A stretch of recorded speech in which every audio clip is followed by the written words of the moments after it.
I never thought that I would become one of the victims of the Night Stalker. But as I lay there on the floor of my apartment staring up at the dark figure looming over me, I knew that I was about to become another statistic.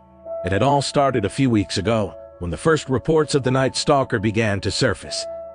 The newspapers were filled with headlines about a serial killer who was preying on women in the city. I read the articles with a sense of detached fascination, never imagining that I would become one of his victims. But as the days passed and the reports continued, I couldn't shake off the feeling of unease. I lived alone in a small apartment on the outskirts of the city, and I knew that I fit the profile of the Night Stalker's victims. I started locking my doors and windows, and I avoided going out after dark. But one night, as I was getting ready for bed, I heard a noise outside my window. My heart started pounding in my chest as I listened to the sound of someone moving around outside. I could hear the crunch of gravel underfoot and the rustle of bushes. I wanted to call the police, but my phone was on the other side of the room and I was too scared to move. Suddenly there was a loud crash, and my front window shattered. I screamed as the Night Stalker lunged at me from the darkness. I fought with all my strength, but he was too strong. He pinned me to the ground, a glint of metal in his hand as he raised it above me. I closed my eyes and prepared for the worst, but just as the knife was about to come down, there was a loud bang and the Night Stalker crumpled to the ground.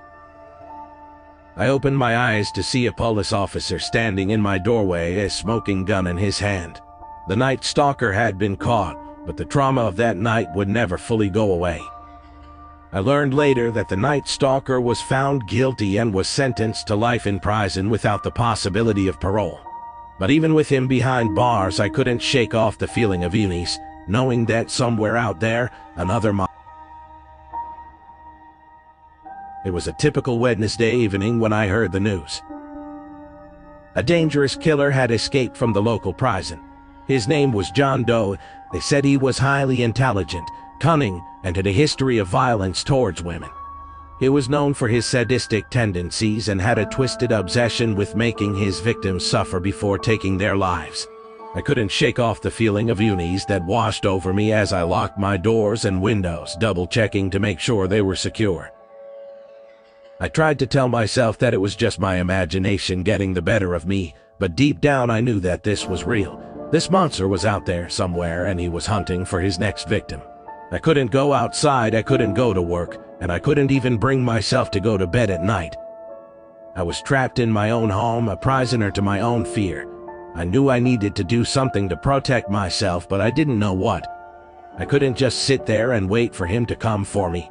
I started to take self-defense classes and even got a security system installed in my home.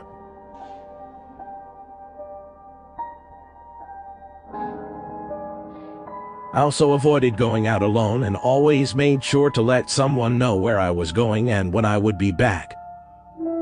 I couldn't shake off the feeling of dread that seemed to follow me everywhere. Days turned into weeks and still there was no sign of the killer. I couldn't let my guard down. I knew he was still out there somewhere, waiting for the perfect moment to strike. The police had assured the public that they were doing everything in their power to find today and that they were doing and. But the fact remained that he was still at large. It was a hot summer night and I was lying in bed trying to sleep, but my mind was racing with thoughts of the killer. I heard a noise outside my window. My heart skipped a beat as I sat up in bed and listened intently.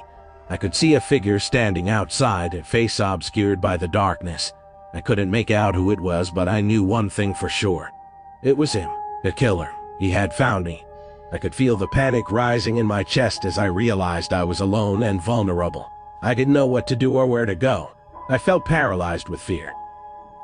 I couldn't move, I couldn't speak. All I could do was lay there and wait for him to come for me. Suddenly, a loud banging on my front door jolted me out of my stupor. I could hear him trying to break down the door. I knew it was only a matter of time before he got in. I had to act fast.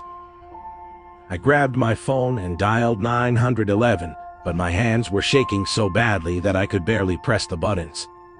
I could hear him getting closer and closer, and I knew that I only had a matter of seconds before he broke through the door. Just as the killer broke through the front door, the police arrived. They said, apprehended the killer and I was safe, but the fear and trauma of that night will stay with me forever. The image of him breaking down my door and the thought of what could have happened if the police had not arrived in time still haunts me. This experience has taught me that safety and